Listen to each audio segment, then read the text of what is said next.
Масштабный военный взрыв на территории НАТО, чрезвычайная ситуация в Германии, срочная эвакуация, десятки пострадавших и разрушенное жилье. Запад обратился к Путину и бросил вызов. Решение принято. Как ответит Россия?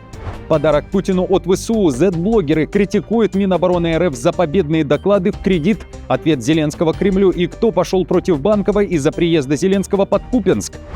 Громкая отставка. Избавление от командующего войсками. Что пошло не так? Трамп дал добро на удары Украины по флоту РФ. Россия отвечает ударом по турецкому судну. Опубликованы кадры атаки. Беларусь на пороге большой сделки с США. Двухдневные переговоры в Минске с американцами. На повестке освобождение сотни заключенных и снятие санкций. Детали об этом и не только. Досмотрите. Всем привет, это «Время Прядко», коротко, четко и по делу о том, о чем говорят в мире. Нужна ваша поддержка, друзья, как и всегда. Прошу прямо сейчас поставить лайк, поделиться этим видео на своих страницах в соцсетях, а я начинаю. ЕС бросает вызов России. Евросоюз на неопределенный срок заморозил российские активы. Речь о 210 миллиардах евро. Напомню, большая часть суммы находится в депозитарии Евроклир в Бельгии. Глава Евросовета Антонио Кошта заявил, что активы будут оставаться заблокированными до тех пор, пока Путин не откажется от войны против Украины и не компенсирует ущерб, нанесенный украинской стороне в ходе боевых действий. Это была цитата. Следующий шаг, по словам Кошты, обеспечение финансовых нужд Украины на ближайшие 2 года. После такого решения Запад обратился к Путину. Мы посылаем России сильный сигнал. Пока эта жестокая агрессивная война продолжается, издержки для России будут продолжать расти. Это мощный сигнал Украине. Мы хотим обеспечить, чтобы наш храбрый сосед стал еще сильнее и на поле боя, и за столом переговоров. Взятка на хлебушек. В Украине очередной коррупционный скандал. На взятке попался судья из Закарпатья Александр Пелих. Национальное антикоррупционное бюро опубликовало видео, как судья договаривается о вознаграждении с клиенткой. Предмет сделки — 20 кубометров арестованной древесины. По данным НАБУ, Пелих предлагал решить этот вопрос, то есть снять арест с лесоматериалов за $1300. Во время беседы с клиенткой судья говорит, что за помощь, далее цитата, «получить себе что-то немножко — это неплохо. Это нормально». Конец цитаты. Слово «деньги» в диалоге не фигурирует. Судья называл вознаграждение за свои услуги завуалированно — конфетками или хлебушком. Высший антикоррупционный суд Украины уже избрал меру пресечения судье Пелиху. Его арестовали на 2 месяца с возможностью внесения залога в 1 миллион гривен. Забрать вас утром во вторник, чтобы я уже планировала себе новую неделю. И с этим ходатайством в 3 экземплярах и добавить фотки. Ну да. Поняла. А на хлебушек? Жители Курской области, пострадавшие от войны, дармоеды. Так считает экс-депутат Курской области. На одном из российских телеканалов бывший депутат Полин заявил, что поддерживает отмену выплат жителям приграничных районов области, чье жилье было полностью или частично разрушено во время боевых действий. По словам Полина, государство почти год выплачивало пострадавшим россиянам компенсацию — 65 тысяч рублей в месяц. Бывший депутат даже подсчитал, если в семье несколько членов, выходит приличная сумма. Теперь же, сказал Полин, пора самим зарабатывать. На дармовщинку жить все время нельзя. Дали эти деньги, вот год, вот люди получают, тут на семью в среднем я слышал где-то 3600. И люди привыкли, как хорошо, не работать, ничего не делать, а деньги вот они. Но придется привыкать к старому. Беларусь на пороге большой сделки с США. В Минске двухдневные переговоры с американцами. Трамп отправил к Лукашенко Джона Коула, недавно назначенного посланника по Беларуси. Вашингтон и Минск, как пишет западная пресса, договариваются об освобождении заключенных и снятии санкций. Лишь 2 недели назад агентство Рейтер сообщало, тайные переговоры ведутся, и вероятно, что из белорусских колоний выйдет как минимум 100 человек, признанные правозащитными организациями политзаключенными. В обмен Минск может получить смягчение санкций США в отношении Калийного сектора республики. Некоторые американские чиновники сообщили Рейтер, что взаимодействие администрации Трампа с Беларусью является частью долгосрочной, более широкой стратегии по частичному выведению Минска из геополитической орбиты Москвы. Даже незначительный разворот в сторону Запада стал бы стратегической победой, учитывая, что Беларусь на протяжении долгого времени оставалась постоянным раздражителем для НАТО и надежным союзником России. Первый день переговоров прошел за закрытыми дверями, сообщили в пресс-службе Лукашенко. Сам же Лукашенко поздравил спецпосланника Коула с назначением и сказал, далее цитата, «Передайте Трампу, что мы что-то должны сделать в связи с этим, и мы сделаем». Конец цитаты. И еще говорят, что Трамп любит лезть, но я не ради лести. Хочу сказать, что в последнее время он мне очень нравится своими действиями. У нас много вопросов, мир меняется очень быстро, появляются новые проблемы, которые мы с вами сегодня должны обсудить, а возможно и решить кое-какие вопросы. Эрдоган предложил Путину сделать шаг к миру и ввести ограниченный режим прекращения огня. Президент Турции считает, что это может стать прогрессом в сферах, которые представляют практическую выгоду для обеих сторон. Речь о ненанесении ударов по энергетическим объектам и портам. Мы стремимся создать пояс мира и безопасности в нашем окружении, устанавливая добрые отношения с соседями. Нашим самым искренним желанием является прекращение войны между нашими северными соседями, Россией и Украиной, с которыми нас связывают древние узы и взаимное уважение. Мы готовы оказывать конкретную поддержку дипломатическим инициативам, направленным на перемирие и мир, в первую очередь в рамках Стамбульского процесса. В Кремле же заявили, что с Эрдоганом состоялся обстоятельный обмен мнениями по международным и, в частности, украинским делам. Владимир Путин и Реджеп Таyyip Эрдоган обсудили попытки европейцев по изъятию российских активов. Президент России дал соответствующую, хорошо всем известную оценку. Стороны сошлись, что подобные необдуманные действия со стороны европейцев фактически приведут к слому Бреттон-Вудской системы и принципов международной финансовой системы. И пока Путин и Эрдоган общались в Туркменистане, в порту Черноморска, недалеко от Одессы, по турецкому судну российским дроном был нанесен удар. Беспилотник, пролет которого зафиксировали свидетели, атаковал паром «Ценк-Т», который принадлежит турецкой компании «Ценк-Ро-Ро». Удар по судну произошел вскоре после заявления Путина о расширении ударов по украинским портам и судам, заходящим в них, а также после предупреждения Киеву о том, что Москва готова ответить на недавние украинские удары по танкерам с нефтью в Черном море, которые следовали в Россию. Турция уже подтвердила, что судно, которое горело несколько часов в Черноморске, принадлежит турецкой компании и призвала к деэскалации. По данным сервиса Starboard Intelligence, изученным The Insider, судно шло из турецкого порта Карасу и должно было прибыть в порт румынского города Сулина. До этого паром остановился у берегов Одессы. На борту находились контейнеры компании «Акса», крупного турецкого производителя дизельных, бензиновых и газовых генераторов и электростанций. При этом уже в ночь на 13 декабря Россия нанесла массированный, в том числе гиперзвуковой удар кинжалами по Одесской области впервые. Целью были порты и энергообъекты. В регионе полный блэкаут. Наносились удары и по другим регионам страны. Трамп при этом дал зеленый свет Украине для ударов по российскому теневому флоту. Об этом пишет Deutsche Welle со ссылкой на The Atlantic. Администрация Трампа фактически разрешила Киеву бить по нефтяной логистике России в международных водах. По данным издания, США также предоставляли Украине разведданные для поражения объектов энергетики России. И, несомненно, внимание украинской и российской сторон приковано к событиям на фронте. В центре внимания Купянск, Покровск, Северск и не только. Однако в первую очередь речь о Купянске и операции ВСУ. Z-блогеры критикуют Минобороны РФ за, далее цитата, «победные доклады в кредит, за которые приходится платить неустойку». Так, большие военные паблики России отреагировали на контратаку Украины в Купянске и блокировку сил ВС РФ. Пишут, что целью ВСУ является отрезание группировки армии России в центре города от логистики. За последние дни серьезно обострилась ситуация в Купянске. Воспользовавшись недостаточным закреплением ВС РФ в городе на фоне бравурных докладов о его полном взятии, противник перешел в контратаки.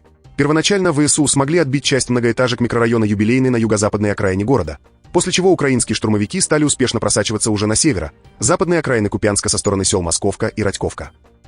Силы разведки, ВСУ, СБУ и другие блокируют силы России в Купянске. Об этом уже официально заявляет украинская сторона.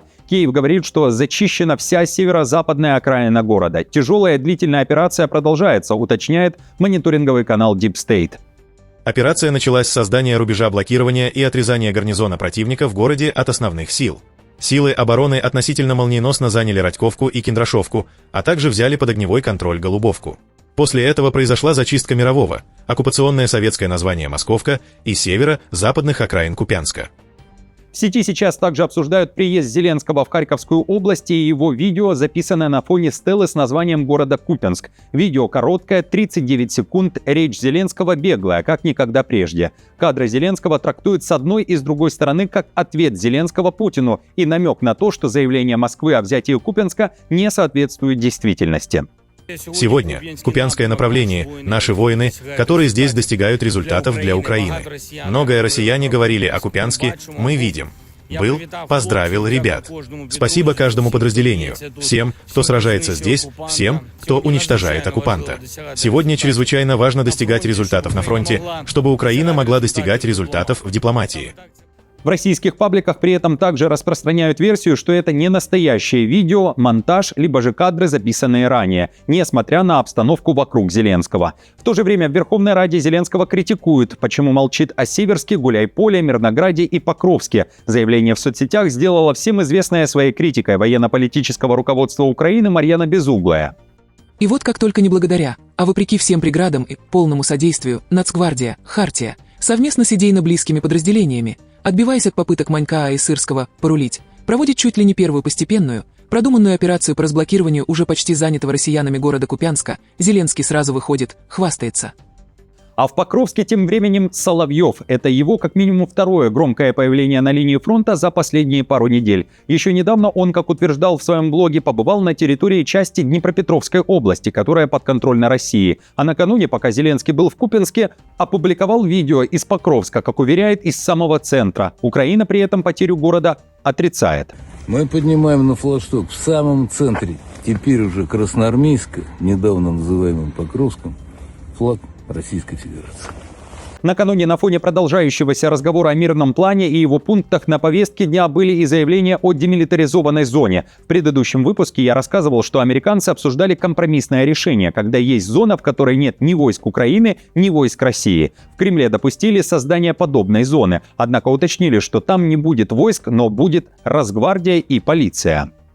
Вполне возможно, что там не будет непосредственно войск, ни российских, ни украинских. Да, но будет Росгвардия, будет наша полиция, будет все, что нужно для соблюдения порядка и организации жизни.